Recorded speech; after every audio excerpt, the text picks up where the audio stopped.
prison is hell. I hate it here. Granted, I deserve it.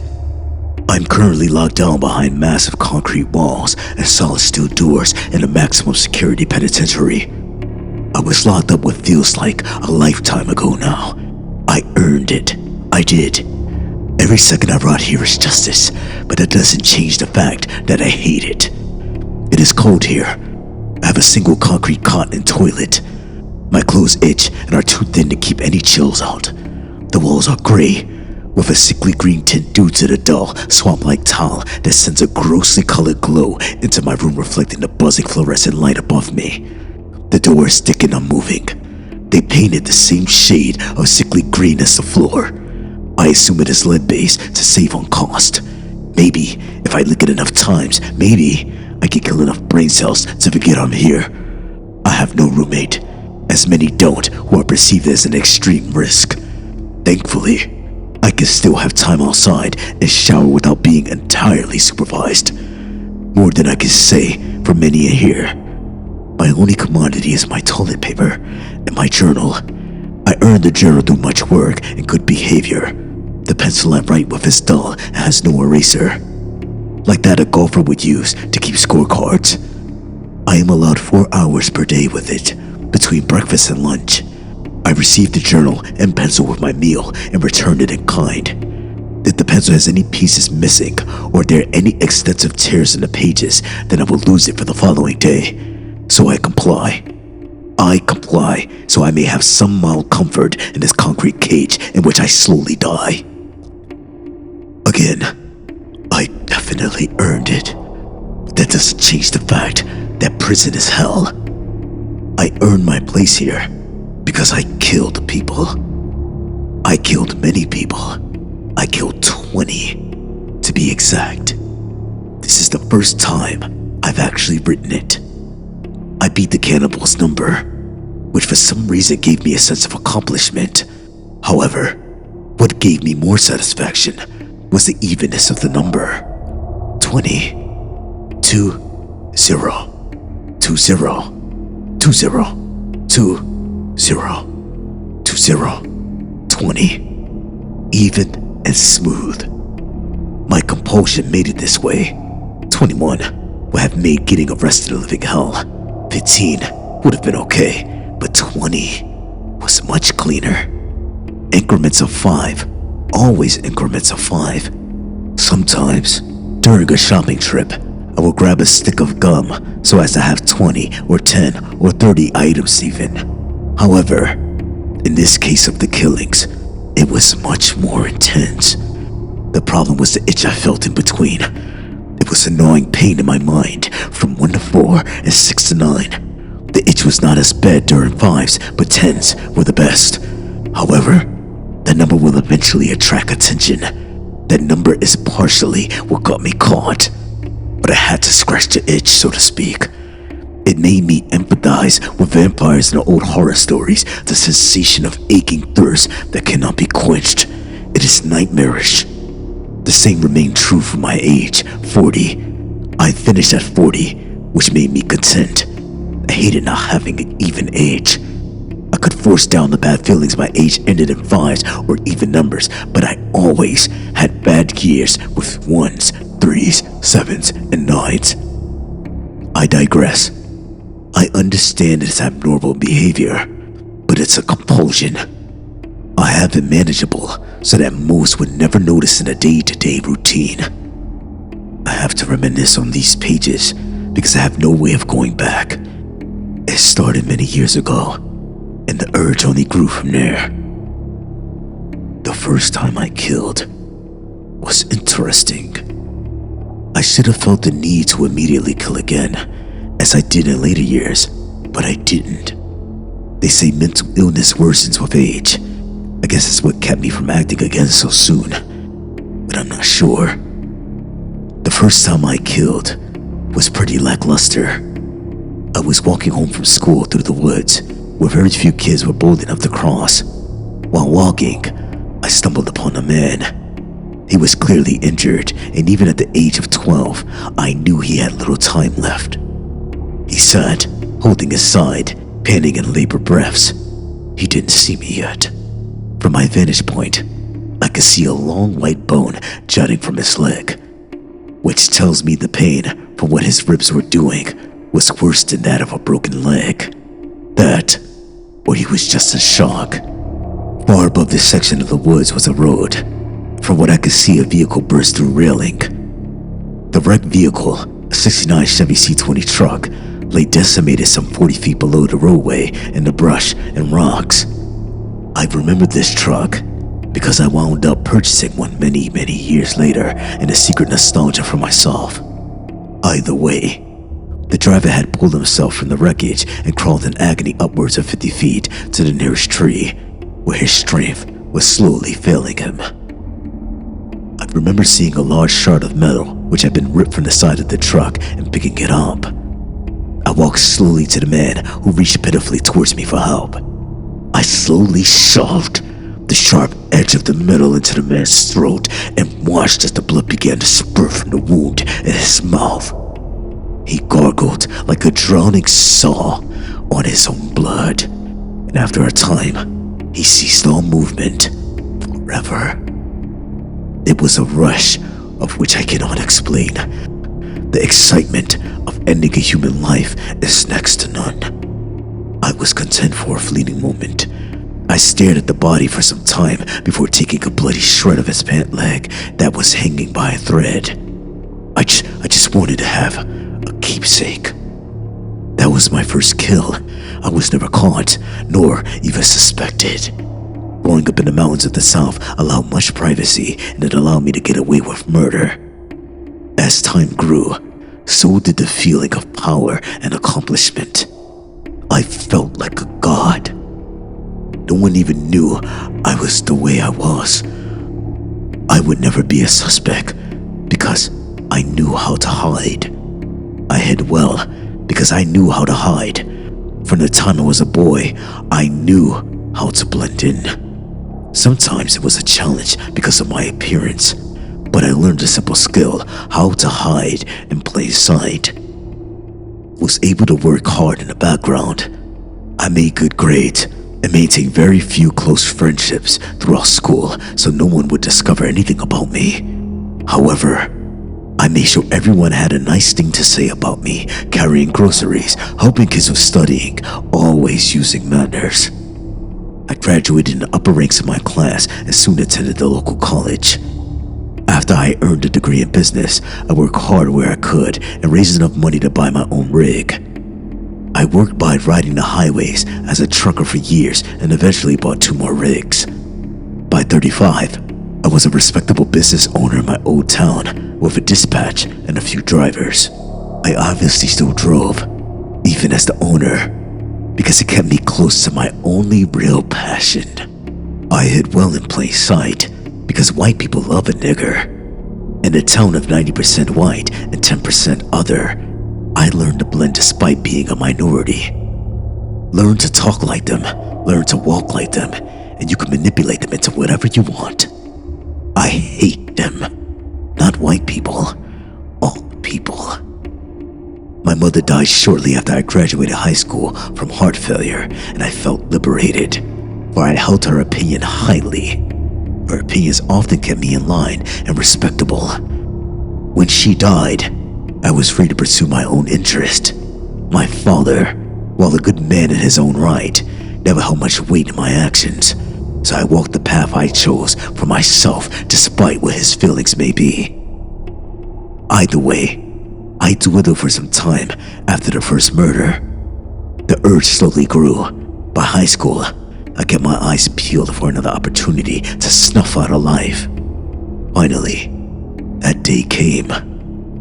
The second time I murdered was equally uninspiring. I found myself at a graduation party and the whole senior class was drinking heavily. We were at the home of a wealthier student who had maintained a spotless record through both junior high and high school and wanted to go out in a way where she could get out of her proverbial box. I learned 2 things that evening. The first, that a well-mannered, well-educated young lady was no different than anyone else in regards to having a darker side. She wanted to be remembered for a party, Not her good grades, not her generous deeds, not her modest manner of dress, but a party. Everyone has a dark side in some way. This was the first thing I learned. The second was that if everyone is drunk and dancing on the roof, you could bump a certain young lady discreetly enough to send her 3 stories down into the concrete and make it look like an accident. She landed with a smack that only could be replicated in my dreams. This was the first time I was aroused by a killing. I'm not sure why. She was in 2 pieces, which I assume her parents knew nothing about. Her skin was pale and smooth. Her deep brown hair flowed past her shoulders, and the look of utter confusion and terror on her face of innocence was priceless. Blood pooled from her head and seeped into her nearby swimming pool. I fancied her, you could say, but only because she represented something that does not exist. Human innocence.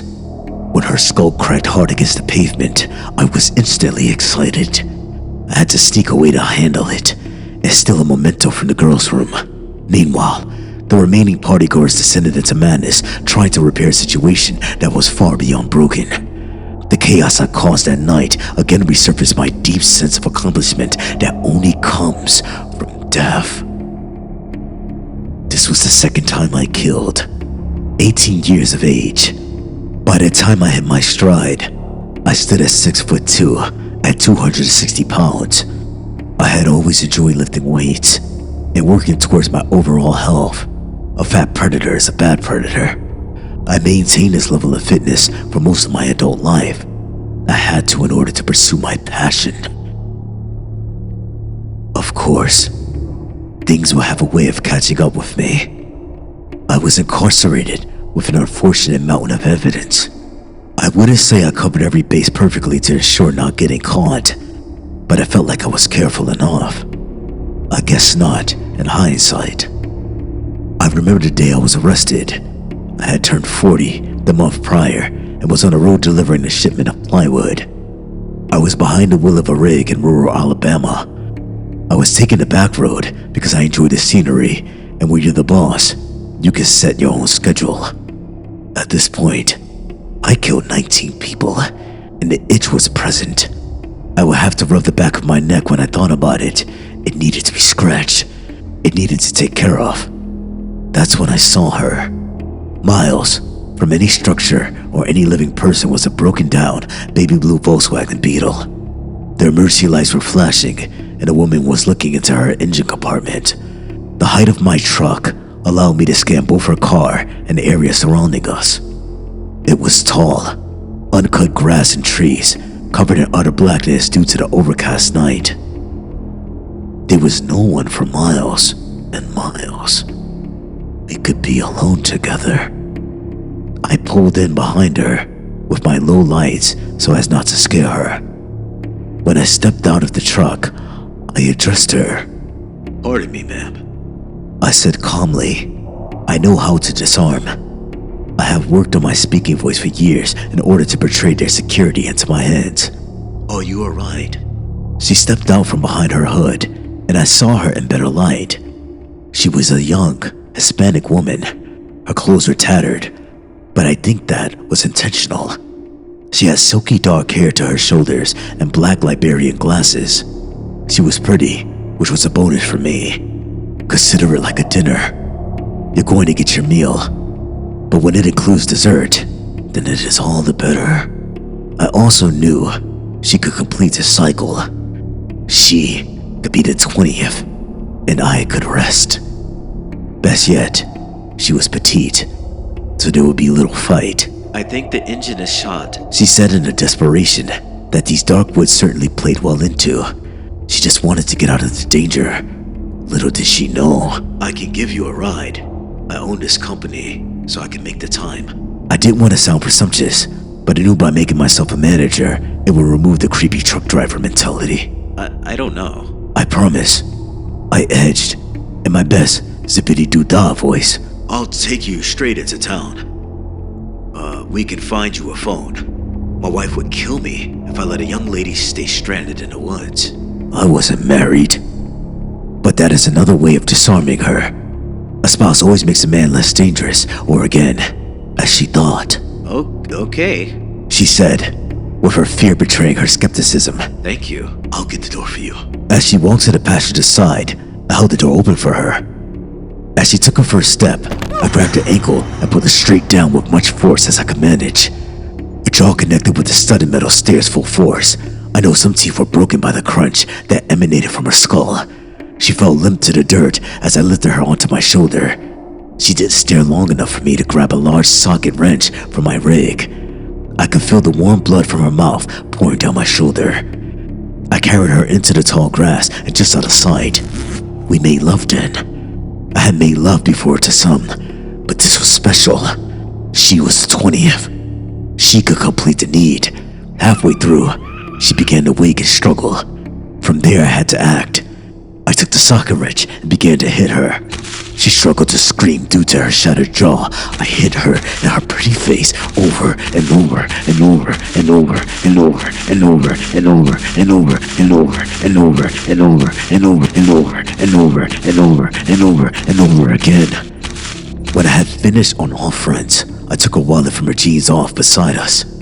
Hannah, I believe her name was. I took her glasses as they fell off when her face collided with the truck and avoided the wrath of the socket wrench. They had her name engraved inside the temple. I drove, leaving the scene entirely. I had to re-enter the highway sometime later and saw lights in my mirror. I had been stopped before, once even with a body in the back, so I was not worried. The officer walked to the side and called me out. You Williams? He asked with an unreadable demeanor. Yes, sir. I answered coolly, holding my ID and paperwork for the truck and delivery. He then spoke into his radio. Yeah, we found him. Officer, what's this? I was cut short. Sir, please turn around and place your hands behind your back. I demanded. I was not about to be cuffed and restrained for no good reason. He then turned me violently to my truck and slapped cuffs around my wrist. From there, he sat me on the pavement and called for backup. When other officers arrived, one finally noticed the blood on my back. Then they found the glasses. Then they found the poorly wiped down socket wrench. Then, they received word of a brutal mutilation several towns over. They had stopped me initially because one of my drivers was caught with a brick of marijuana and they wanted to stop all trucks from my dispatch to make sure we were legitimate. It would be funny if it weren't so infuriating. I was brought down on a technicality. My run lasted 12 to 40. I was undetected for the entire time. I changed my MO. I killed strangers only. I was so careful. A technicality was the only thing that could have done this. My simple home was turned about until they found my treasure box, a shoebox of souvenirs and news clippings. From there, it was easy to put me at every single murder. Every homeless person stabbed to death in cities, every transient prostitute with their heads missing, every unsupervised child in crowded streets, I was linked to them all. Now, one may ask, why would you be so stupid as to keep mementos? To that I would say, I had to. It was my passion, and the only thing that gave me meaning. I had to keep something around. They were the only memories I could have of those times. Like I first wrote, I deserve to be in prison. I don't regret it in the slightest what I've done. The trial was grueling and irritating. Since I killed across state lines, there was arguments as to where to have my trial, but it became a federal issue, which only meant more bureaucracy. My lawyer explained many of the killings would be circumstantial at best, but just as many have my now connected DNA to the scene and are going to be nearly impossible to deny. I decided to throw in the towel. The media was out for blood, the public was out for blood, and the jury was out for blood. I had my fill, so now it was time to pay the favor forward. There was no way to avoid a life sentence, so I may as well come clean and get regaled the tales of my exploits to a room of terrified jurors and family members burning with hatred. Despite the difficulties of finding some evidence of murders, I was still convicted for 18 of the 20. However, I was punished for them all regardless. The day of sentencing, I stood still and stoic before the judge. I could feel the eyes of all those present attempting to sear me, but failing. The judge looked down at me and rambled on about my cruelties and resentment for man. The entire time, he droned. I stood with the thought that the death penalty was illegal in this state. It was utterly satisfying to know the uproarious crowds calling for my head when the law wouldn't allow it. I snapped out of it when he got to the sentence. Seeing as how the death penalty is illegal in this state, I can only do the most with that in light. I hereby sentence you to 1,001 life sentences. He was being melodramatic. Not in the history had there been such an absurd sentence.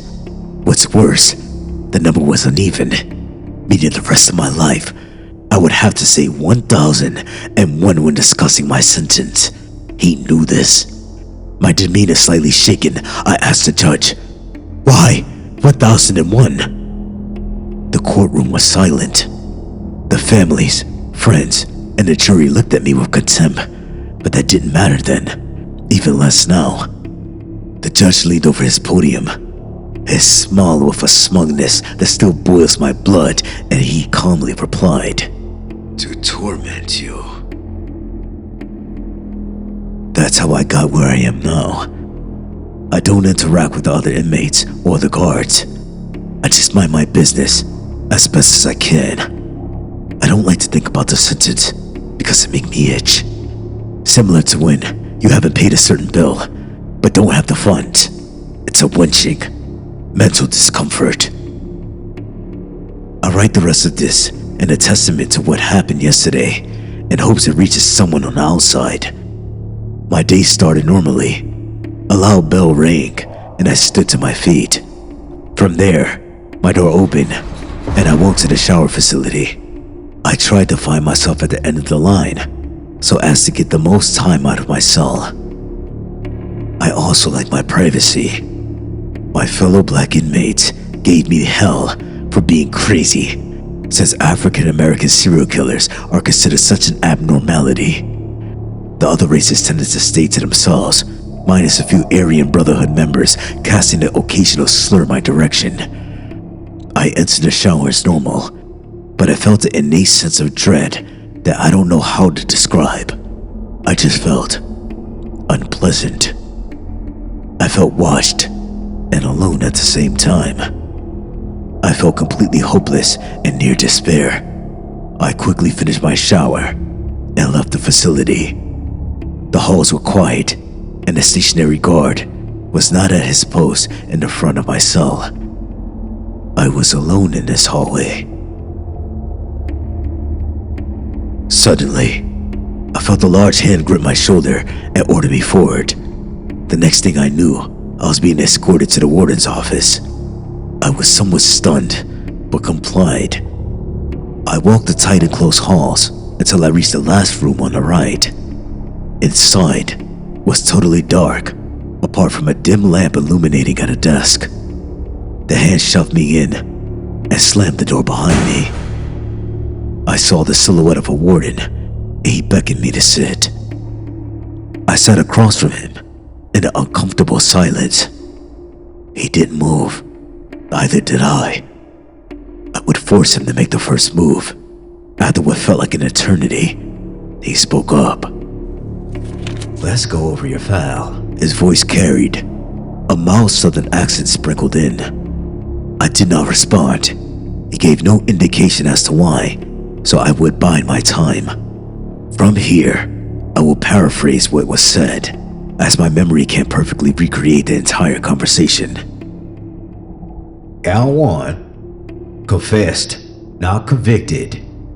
Man falls off cliff and you assist him in passing. You were 12, so it wasn't included in your file, but it warrants mentioning. Count 2. Confessed, convicted. You confessed to shoving a young woman off a roof, then robbing her home of a trophy. You were 18. Count 3. Confessed, convicted. Homeless man near your college. You stabbed him and cut out a tooth. You were 20. Count 4. Confessed. Not convicted. You claimed to have shot a prostitute in Texas. The souvenir you took could not link you to the crime, and she had no family. You were 24, not convicted, but you know what you did. Count 5 through 9. Confessed. Convicted on all counts. You killed 5 lot lizards before changing your MO. That was smart. They were all strangled, and you kept a lock of hair, left them on the highway. Count 10, confessed, convicted. You took a lost 12-year-old and drowned him. You kept his retainer.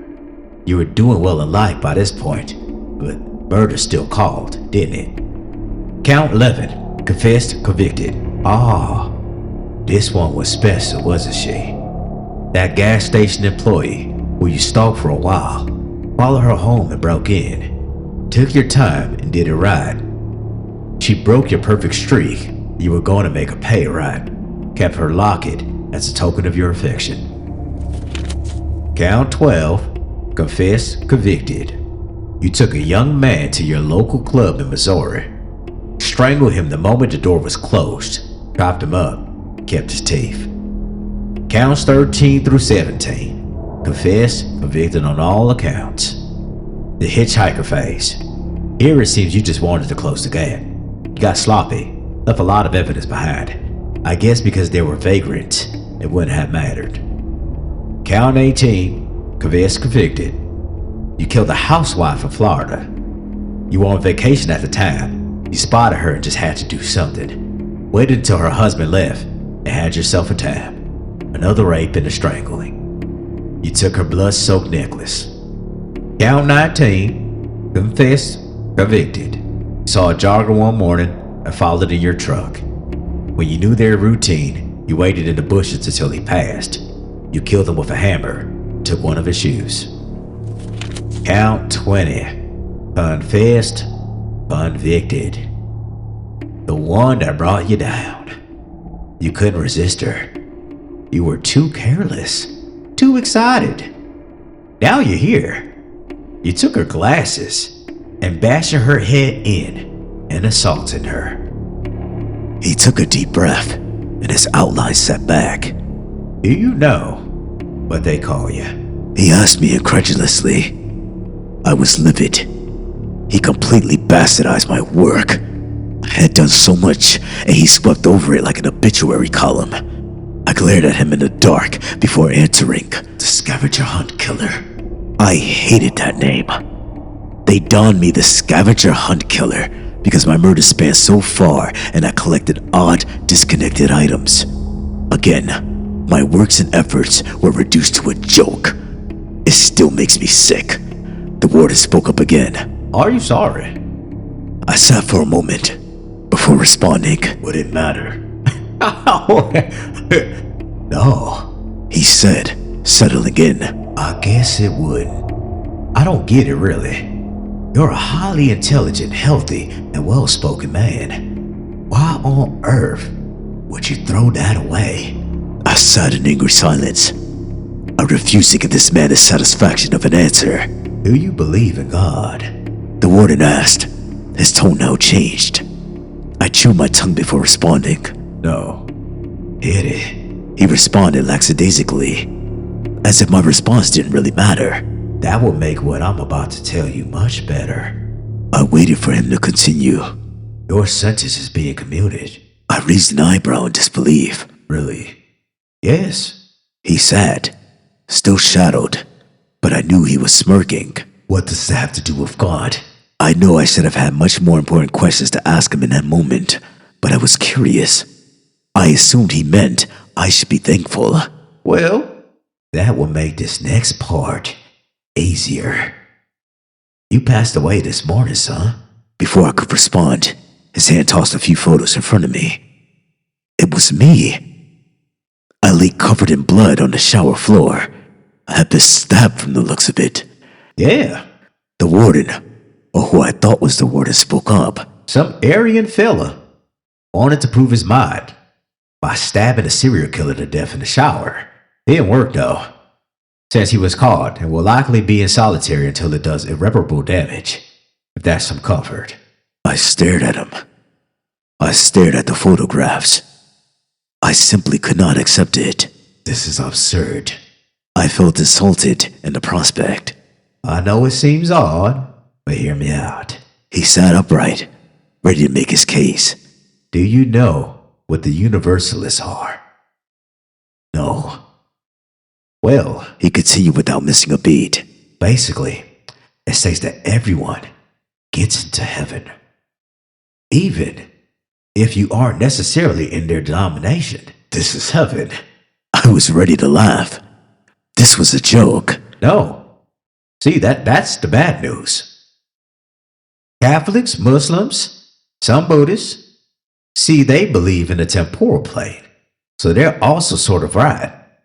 See, everyone does eventually move on, but before anyone can move on, they must resolve all their earthly obligations and judgments. Before I could remark, he caught his breath and explained further. You died this morning. You serve one of your 1001 life sentences. Welcome to number 2. I stood up. This is funny. I'm leaving. I couldn't move. I was frozen in place, unable to use my body. My eyes felt like they were being pried towards the seat. Please. I heard the warden, though his voice was now much deeper, sinking my gut. Sit. I returned to my seat with a sensation that was new to me. Fear. Now, He continued, his voice returning to normal. you are not dead. You just started another sentence. Everything will be back to normal when you leave. When I dismiss you, you will leave here and return to your bunk. Do you understand? I nodded, still stunned by what I then knew was true. His voice, the unexplained dread I felt that morning. I walked out of the warden's office that day, feeling a hopelessness I had never known. The prison was the same, but it wasn't. It was lonelier, darker. That felt like forever ago. I learned since then. First, lifetime does not mean from the age you are incarcerated. I expected a 40-year life sentence, but after speaking with a few other inmates serving like myself, who I see sometimes sparingly, I learned that it varies somewhere from 80 to 120 years. It varies, but it is always at least 80. I guess the guards don't notice after a certain point. Also, I assume they don't register, that we never seem to leave. Inexplicable, but that's what's happening. Second, each go-around changes you. The prisoners don't notice you. The others like you have fewer words. The guards seem always outside of the line of sight, even when they would interact. They were like fleeting shadows. I am cracking mentally. I will walk into the showers and see someone shaving, even speak with them at length. However, when I turn a corner or close a stall door, he'll be gone when I return. Next, I learned that suicide doesn't work. I learned the same way every inmate in here like me does. I slit my wrist and then just ached for a week. I swallowed bleach, had a miserable stomach ache, but no death. I hung myself where I choked and flailed, fully conscious for 8 hours straight until a guard found me while bringing me breakfast the following morning. I learned that being murdered decreases time, but murdering adds it. So no one on life row attempts murder here. Finally, escaping isn't an option. We have runners sometimes. Men who just finished their first sentence. The guy just snapped. I guess he pulled maybe 60 years before dying in his sleep. He just panicked and ran. The snipers didn't even turn. He grabbed the fence and immediately fell to the ground. From there, he shook violently. He died right there of a heart attack. I saw him a week later. 3rd life sentence. Half crippled. I guess we get punished if we try to leave. I don't know if it's permanent. He was a wreck upon returning. It reminded me of the cats in my neighborhood as a boy. The first time you heard it, the animal twitches and becomes neurotic, but given enough time, it accepts its fate. The man now spends his days staring silently behind dead eyes at whatever light source is around.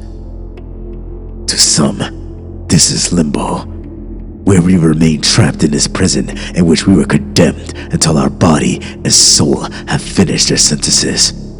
To others, this is some kind of purgatory, where we are groomed for eternity in paradise. Either way, we are forced to remain, forced to live until we pay our dues, never truly dying. I don't even know if time is the same now, but if you're reading this, I managed to successfully get these pages out. I have a handful of plans, which I cannot record. I cannot risk any future attempts should this fail. I'm leaving this journal for anyone who is a criminal or wants to become one. I have between 80,000 to equally 100,000 years left. I do not feel remorse, but I do wish I knew then what I know now. This is simply a warning. 100,000 years on a concrete slab, a hard, unforgiving surface. 100,000 years with 1 hour a day and a dying earthscape I could barely recognize.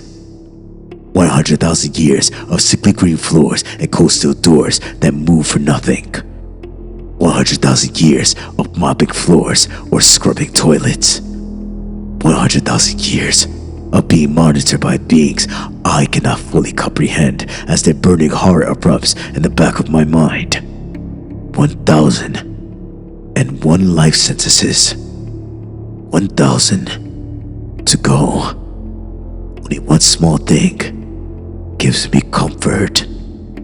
With 1,000 life sentences, at least it's a nice clean number. I hope I don't die too soon and ruin this nice, even lifetime. Because the next one will be hell.